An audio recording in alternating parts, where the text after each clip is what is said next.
എല്ലാ വിദ്യാർത്ഥികൾക്കും പുതിയൊരു വീഡിയോയിലേക്ക് സ്വാഗതം.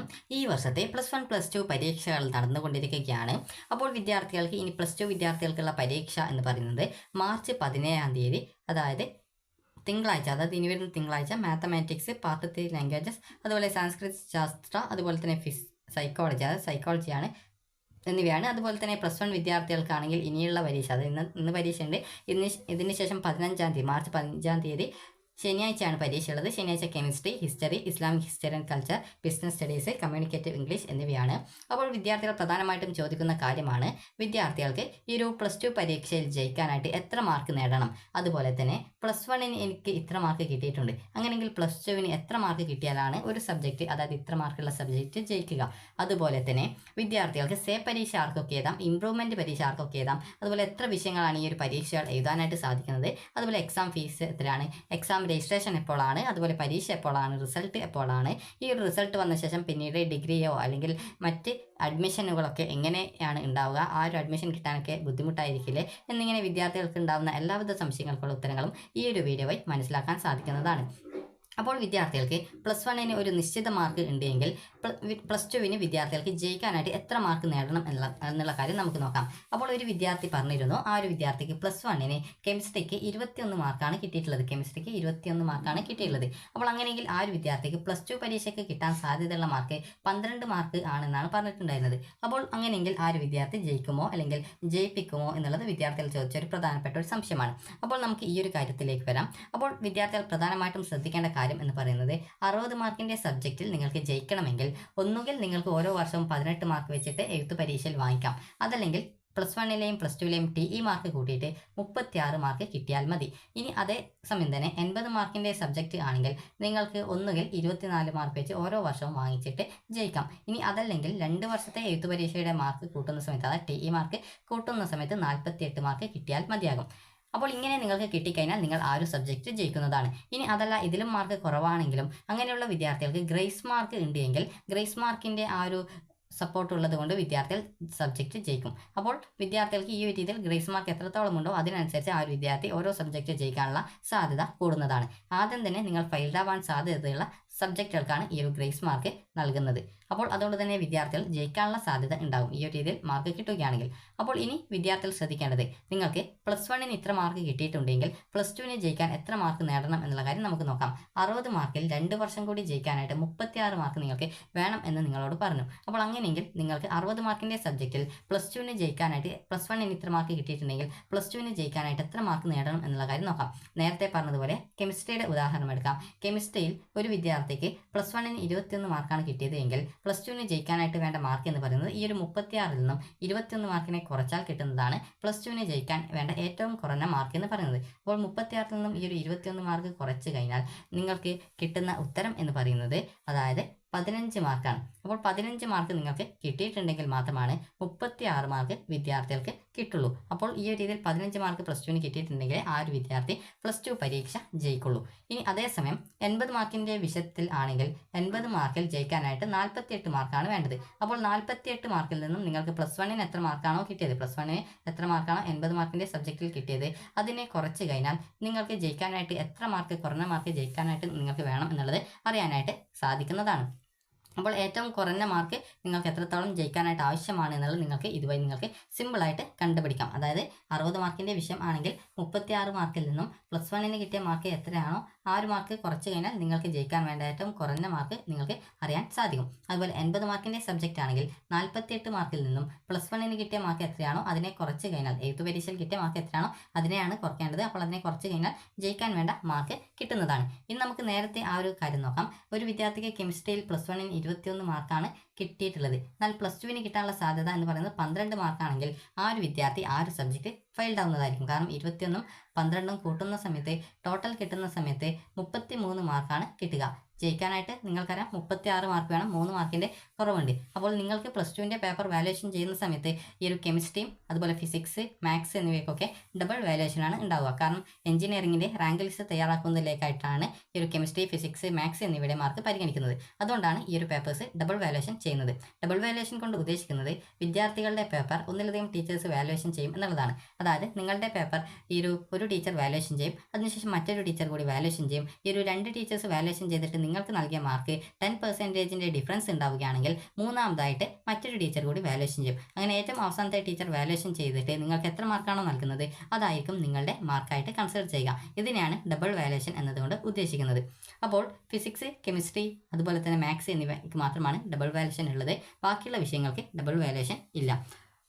അപ്പോൾ വിദ്യാർത്ഥികൾക്ക് ഈ ഒരു രീതിയിൽ നിങ്ങൾക്ക് ജയിക്കാൻ ആവശ്യമായിട്ടുള്ള മാർക്ക് കിട്ടാത്ത സാഹചര്യത്തിൽ നിങ്ങൾക്ക് +2വിൻ്റെ സേ പരീക്ഷയ്ക്കുള്ള രജിസ്ട്രേഷൻ ചെയ്യാൻ സാധിക്കുന്നതാണ്. ഇനി നമുക്ക് സേ അല്ലെങ്കിൽ ഇംപ്രൂവ്മെൻറ്റ് പരീക്ഷയെക്കുറിച്ചുള്ള ഡീറ്റെയിൽസ് നോക്കാം. +2വിൻ്റെ സേ പരീക്ഷ എന്ന് പറയുന്നതും അതുപോലെ തന്നെ +2വിൻ്റെ ഇംപ്രൂവ്മെൻറ്റ് പരീക്ഷ എന്നുള്ള കാര്യം നമുക്ക് നോക്കാം. അപ്പോൾ വിദ്യാർത്ഥികൾക്ക് +2വിൻ്റെ സേ പരീക്ഷ എന്ന് പറയുമ്പോൾ നിങ്ങൾക്ക് എത്ര വിഷയങ്ങൾ നിങ്ങൾ +2വിൻ്റെ പരീക്ഷ എഴുതിയ ശേഷം നിങ്ങൾ ഫെയിൽഡ് ആയിട്ടുണ്ട്, അത് ജയിക്കാൻ സാധിക്കാതെ ഇരുന്നിട്ടുണ്ട്, അത്രയും സബ്ജക്റ്റുകൾ നിങ്ങൾക്ക് സേ പരീക്ഷ എഴുതാം. 6 സബ്ജക്റ്റ് വേണമെങ്കിലും സേ പരീക്ഷയ്ക്ക് രജിസ്ട്രേഷൻ ചെയ്യാൻ സാധിക്കും. അതുപോലെ തന്നെ വിദ്യാർത്ഥികൾക്ക് ഈ ഒരു സേ പരീക്ഷയുടെ ഫീസ് എന്ന് പറയുന്നത് 150 രൂപ പെർ സബ്ജക്റ്റ് ആണ്. നിങ്ങൾ 6 സബ്ജക്റ്റിൻ്റെ പ്രാക്ടിക്കൽ പരീക്ഷ എഴുതിയിട്ടില്ലെങ്കിൽ അതിനോടുകൂടി നിങ്ങൾ 25 രൂപയും എക്സ്ട്രാ ആയിട്ട് അടക്കുക, 175 രൂപ അടക്കുക. പ്രാക്ടിക്കൽ പരീക്ഷ മെയ് മാസമാണ് പ്രാക്ടിക്കലിൻ്റെ സേ പരീക്ഷ ഉണ്ടാവുക. അതുപോലെ തന്നെ 150 രൂപയോടൊപ്പം തന്നെ 40 രൂപ സർട്ടിഫിക്കറ്റ് ഫീസാണ് നൽകേണ്ടത്. ഇനി അടുത്തതായിട്ടുള്ളത് +2വിൻ്റെ ഇംപ്രൂവ്മെൻറ്റ് പരീക്ഷയാണ്. വിദ്യാർത്ഥികൾക്ക് നിലവിലെ നോട്ടിഫിക്കേഷൻസ് പ്രകാരം ഒരു സബ്ജക്റ്റ് മാത്രമാണ് ഇംപ്രൂവ്മെൻറ്റ് ചെയ്യാനുള്ള അവസരം നൽകിയിട്ടുള്ളത്. ഈ വർഷം ചില സമയത്ത് നിങ്ങൾക്ക് വേണമെങ്കിൽ 2 സബ്ജക്റ്റ് ഇംപ്രൂവ്മെൻറ്റ് ചെയ്യാനുള്ള അവസരം ചിലപ്പോൾ വിദ്യാഭ്യാസ വകുപ്പ് നൽകാൻ സാധ്യതയുണ്ട്. അത് വിദ്യാർത്ഥികളുടെ ആവശ്യം അനുസരിച്ച് മാത്രമാണ് ഒന്നിൽ അധികം സബ്ജക്റ്റ് എഴുതാനുള്ള ഒരു അവസരം നൽകാനുള്ള സാധ്യതയുള്ളൂ. അതുപോലെ തന്നെ വിദ്യാർത്ഥികൾക്കുള്ള ഫീസ് എന്ന് പറയുന്നത് 500 രൂപയാണ് ഒരു സബ്ജക്റ്റ് മാത്രം എഴുതാനായിട്ട് +2വിൻ്റെ ഇംപ്രൂവ്മെൻറ്റിൻ്റെ ഫീസ് എന്ന് പറയുന്നത്. അതിനോടൊപ്പം തന്നെ 40 രൂപ സർട്ടിഫിക്കറ്റ് ഫീസ് കൂടി, അതായത് റിസൾട്ട് വന്ന ശേഷം ലഭിക്കുന്ന സർട്ടിഫിക്കറ്റിൻ്റെ ഫീസായിട്ട് 40 രൂപ കൂടി ഇംപ്രൂവ്മെൻറ്റിനായിട്ട് ഈ ഒരു ഫീസ് ഇനത്തിൽ അടക്കേണ്ടതായിട്ടുണ്ട്. വിദ്യാർത്ഥികൾ ശ്രദ്ധിക്കേണ്ടത് ഒരു വിദ്യാർത്ഥിക്ക് ഒന്നുകിൽ +2വിൻ്റെ സേയോ അല്ലെങ്കിൽ +2വിൻ്റെ ഇംപ്രൂവ്മെൻറ്റ് പരീക്ഷയോ മാത്രമേ എഴുതാൻ പറ്റുള്ളൂ. +2വിൽ സബ്ജക്റ്റ് ഫെയിൽഡായ ഒരു വിദ്യാർത്ഥി ആണെങ്കിൽ, അതായത് ടോട്ടൽ കൂട്ടുന്ന സമയത്ത് നേരത്തെ പറഞ്ഞതുപോലെ 36 മാർക്കോ 48 മാർക്കോ ഗ്രേസ് മാർക്ക് ഉൾപ്പെടെ കൂട്ടുന്ന സാഹചര്യത്തിലും നിങ്ങൾക്ക് ഇത്ര മാത്രമേ കിട്ടുന്നുള്ളൂ. അതായത് 36 48 മാർക്കോ ആ ഒരു മാർക്കോ അതിൽ കൂടുതലോ കിട്ടിയിട്ടില്ല എങ്കിൽ വിദ്യാർത്ഥികൾ ആ ഒരു സബ്ജക്റ്റൊക്കെ സേ പരീക്ഷ എഴുതേണ്ടതായിട്ട് വരും. ഇനി അതുപോലെ തന്നെ നിങ്ങൾക്ക് എല്ലാ സബ്ജക്റ്റും നിങ്ങൾ ജയിച്ചിട്ടുണ്ട്, എന്നാൽ നിങ്ങൾക്ക് ചില സബ്ജക്റ്റുകൾ, ഉദാഹരണത്തിന് കെമിസ്ട്രി എടുക്കാം, കെമിസ്ട്രിക്ക് നിങ്ങൾക്ക് ജയിക്കാൻ ആവശ്യമായിട്ടുള്ള ഈ ഒരു 36 മാർക്ക് 2 വർഷത്തെ മാർക്കും അതുപോലെ ഗ്രേസ് മാർക്ക് ഉള്ളവർ ഗ്രേസ് മാർക്കിൻ്റേത് കൂടി കൂട്ടുന്ന സമയത്തും കിട്ടാത്ത സാഹചര്യം വരികയാണെങ്കിൽ അങ്ങനെയുള്ള വിദ്യാർത്ഥികൾ ഈ ഒരു അതായത് സേ പരീക്ഷ എഴുതുക. എന്നാൽ നിങ്ങൾക്ക് ജയിച്ചിട്ടുണ്ട്, എന്നാൽ ഈ ഒരു മിനിമം ആയിട്ടുള്ള 36 അല്ലെങ്കിൽ 30 കിട്ടിയിട്ടുള്ളൂ, അത്രയും മാർക്കേ കിട്ടിയുള്ളൂ. അപ്പോൾ അങ്ങനെയുള്ള വിദ്യാർത്ഥികൾക്ക് മാർക്ക് മെച്ചപ്പെടുത്തുന്നതിലേക്കായിട്ട് ഒരു സബ്ജക്റ്റ് ഇംപ്രൂവ്മെൻറ്റ് ചെയ്യാനുള്ള അവസരമുണ്ട്. അപ്പോൾ വിദ്യാഭ്യാസ വകുപ്പിൻ്റെ തീരുമാനം അനുസരിച്ച് ചിലപ്പോൾ ഇത് ഈ വർഷം ചിലപ്പോൾ ഒന്നിലധികം എഴുതാനുള്ള അവസരം ചിലപ്പോൾ ലഭിക്കുന്നതാണ്. അപ്പോൾ അതെങ്ങനെയാണ് എന്നുള്ള കാര്യം ആ ഒരു സമയത്തെ നോട്ടിഫിക്കേഷൻസ് അനുസരിച്ചിരിക്കും. ഇനി വിദ്യാർത്ഥികൾക്ക് +2വിൻ്റെ സേ ഓർ ഇംപ്രൂവ്മെൻറ്റ് പരീക്ഷയ്ക്കുള്ള അപേക്ഷ എപ്പോഴാണ് നൽകാൻ സാധിക്കുക എന്നുള്ള കാര്യം നോക്കാം. +2വിൻ്റെ സേ ഓർ ഇംപ്രൂവ്മെൻറ്റ് പരീക്ഷയ്ക്കുള്ള അപേക്ഷ വിദ്യാർത്ഥികൾക്ക് നിങ്ങളുടെ +2വിൻ്റെ റിസൾട്ട് വന്ന ശേഷം തൊട്ടടുത്ത ദിവസം മുതൽ അപേക്ഷിക്കാം. നിങ്ങളുടെ തൊട്ടടുത്തുള്ള നിങ്ങൾ പരീക്ഷയ്ക്ക് രജിസ്ട്രേഷൻ ചെയ്ത സ്കൂളിൽ പോയിട്ട് അപേക്ഷാ ഫോം വാങ്ങി ഫില്ല് ചെയ്ത് നിങ്ങളുടെ ഫോട്ടോ ഒട്ടിച്ച് ഈ വർഷത്തെ നിങ്ങളുടെ റിസൾട്ടിൻ്റെ ഒരു പ്രിൻ്റ് ഔട്ടും കൂടി എടുത്തുകൊണ്ട് നിങ്ങൾക്ക് അതുപോലെ ഫീസും നൽകിക്കൊണ്ട് നിങ്ങളുടെ അപേക്ഷ സമർപ്പിക്കാവുന്നതാണ്. വിദ്യാർത്ഥികൾക്ക് റിസൾട്ട് വന്ന ശേഷം ഒരു 7 ദിവസത്തോളമാണ് ഇതിനുള്ള അവസരം കിട്ടുക. ആ ഒരു ടൈം കഴിഞ്ഞാൽ പിന്നീട് അപേക്ഷ സ്കൂളുകളിൽ സ്വീകരിക്കുന്നത് ആയിരിക്കില്ല. അതുപോലെ തന്നെ വിദ്യാർത്ഥികൾ ശ്രദ്ധിക്കേണ്ട പ്രധാനപ്പെട്ട കാര്യം, ഈ ഒരു പരീക്ഷയ്ക്കുള്ള രജിസ്ട്രേഷൻ ഏപ്രിലാണ് വരിക എന്ന് പറഞ്ഞു, റിസൾട്ട് വന്ന ശേഷമാണ് വരിക എന്ന് പറഞ്ഞു. അതിനുശേഷം വിദ്യാർത്ഥികൾക്ക് പ്രാക്ടിക്കലിൻ്റെ പ്രാക്ടിക്കലിൻ്റെ സേ പരീക്ഷ നടത്തുന്നത് മെയ് മാസമായിരിക്കും. മെയ് മാസത്തിൽ അതായത് മെയ് 30 അല്ലെങ്കിൽ ആ ഒരു ഡേറ്റിനുള്ളിലൊക്കെയാണ് ഈ ഒരു പ്രാക്ടിക്കൽ പരീക്ഷയുടെ സേ പരീക്ഷ നടത്തുക. പ്രാക്ടിക്കലിന് ഇംപ്രൂവ്മെൻറ്റ് പരീക്ഷ ഉണ്ടായിരിക്കില്ല. ഇനി വിദ്യാർത്ഥികളുടെ +2വിൻ്റെ സേ ഓർ ഇംപ്രൂവ്മെൻറ്റ് പരീക്ഷ നടക്കുന്നത് ജൂൺ മാസമാണ്. സേ ഓർ ഇംപ്രൂവ്മെൻറ്റ് പരീക്ഷയുടെ രജിസ്ട്രേഷൻ നടക്കുക ഈ ഒരു ഏപ്രിൽ 20-ന് ശേഷമാണ്. +2വിൻ്റെ റിസൾട്ട് വന്ന ശേഷമാണ് എക്സാം നടക്കുക, ജൂൺ മാസത്തിലാണ്. അപ്പോൾ ജൂൺ മാസത്തിൽ എക്സാം നടന്നു കഴിഞ്ഞാൽ ജൂലൈ മാസമാണ് നിങ്ങളുടെ റിസൾട്ട് വരിക. അതായത് ജൂൺ മാസമാണ് എക്സാം നടക്കുന്നത്. ഈ ഒരു തിയറി പേപ്പർ പ്രാക്ടിക്കലിൻ്റെ ഈ ഒരു സേ പരീക്ഷ നടക്കുന്നത് ഈ ഒരു മെയ് 30 ആ ഒരു സമയത്തൊക്കെ ആയിരിക്കും.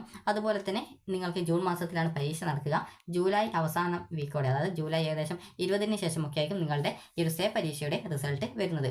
ഇനി വിദ്യാർത്ഥികൾ ചോദിക്കുന്ന പ്രധാനപ്പെട്ട കാര്യമാണ് വിദ്യാർത്ഥികൾക്ക് ഈ ഒരു സേയുടെ റിസൾട്ട് വന്ന ശേഷം പിന്നീട് ഡിഗ്രി അഡ്മിഷനൊക്കെ കിട്ടുമോ എന്നുള്ളത്. അപ്പോൾ വിദ്യാർത്ഥികളുടെ +2വിൻ്റെ റിസൾട്ട് വന്ന ഉടനെ തന്നെ ഏകദേശം ജൂൺ മാസത്തോടെ തന്നെ വിദ്യാർത്ഥികൾക്ക്, അതായത് വിവിധ യൂണിവേഴ്സിറ്റികൾ അവരുടെ പ്രവേശന നടപടികൾ ആരംഭിക്കും.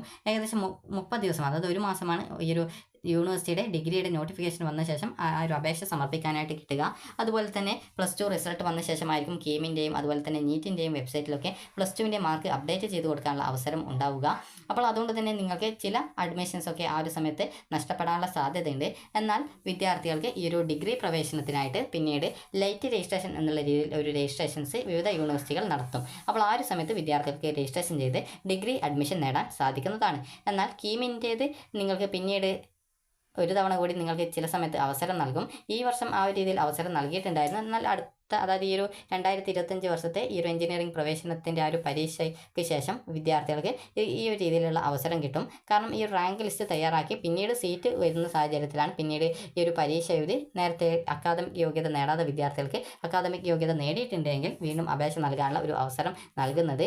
എന്നാൽ നീറ്റ് പരീക്ഷയ്ക്ക് ആ ഒരു രീതിയിൽ ഈ ഒരു വീണ്ടും ഒരു അവസരം നൽകുന്ന ഒരു കാര്യം ഇല്ല. അതുകൊണ്ട് തന്നെ നീറ്റ് പരീക്ഷയ്ക്ക് രജിസ്ട്രേഷൻ ചെയ്ത് പരീക്ഷ എഴുതിയ വിദ്യാർത്ഥികൾ +2വിന് മതിയായ യോഗ്യത അതായത് ക്വാളിഫിക്കേഷൻ മാർക്ക് നേടാതിരിക്കുകയാണെങ്കിൽ വിദ്യാർത്ഥികൾക്ക് പിന്നീട് നീറ്റ് വഴിയുള്ള അഡ്മിഷൻ നഷ്ടപ്പെടാനുള്ള സാധ്യതയുണ്ട്. അപ്പോൾ വിദ്യാർത്ഥികൾ അതാലോചിച്ച് പേടിക്കേണ്ട ആവശ്യമൊന്നുമില്ല. ഒരു തവണ ജസ്റ്റ് നിങ്ങൾക്ക് ആ ഒരു അവസരം നഷ്ടപ്പെട്ടിട്ടുണ്ടെങ്കിൽ നിങ്ങൾക്ക് പിന്നീട് അടുത്ത വർഷം പരീക്ഷ എഴുതാൻ സാധിക്കുന്നതാണ്.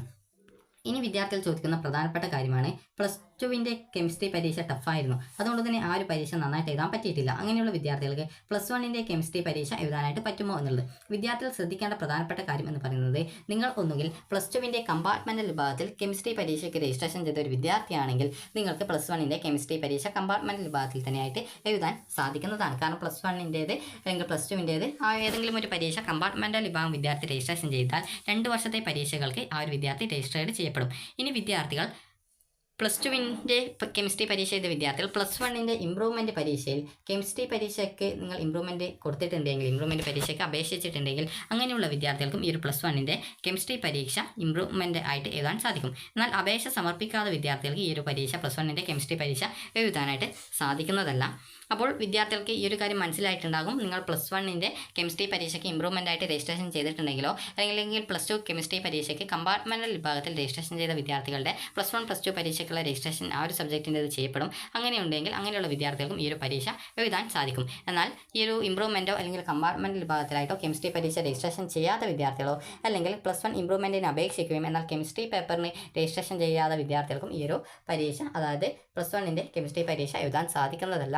അപ്പോൾ വിദ്യാർത്ഥികൾക്ക് ഈ ഒരു +2 സേ ഓർ ഇമ്പ്രൂവ്മെൻറ്റ് പരീക്ഷയെക്കുറിച്ചുള്ള വിവിധ ഡീറ്റെയിൽസും അതുപോലെ തന്നെ റിസൾട്ട് എപ്പോഴാണ് വരിക എന്നുള്ളതും അതുപോലെ തന്നെ റിസൾട്ട് വന്ന ശേഷം വിദ്യാർത്ഥികൾക്ക് അഡ്മിഷനും കാര്യങ്ങളൊക്കെ എങ്ങനെയാണ് എന്നുള്ളതും മനസ്സിലായിട്ടുണ്ടാകുമെന്ന് കരുതുന്നു. അപ്പോൾ വിദ്യാർത്ഥികൾ ചെയ്യേണ്ടത് അടുത്ത പരീക്ഷയ്ക്ക് നന്നായിട്ട് പഠിക്കാനായിട്ട് ശ്രദ്ധിക്കുക. അപ്പോൾ ഈ ഒരു വീഡിയോ നിങ്ങൾക്ക് ഉപകാരപ്രദമായിട്ടുണ്ടെങ്കിൽ ലൈക്ക് ചെയ്യുക, ഷെയർ ചെയ്യുക. Thank you for watching.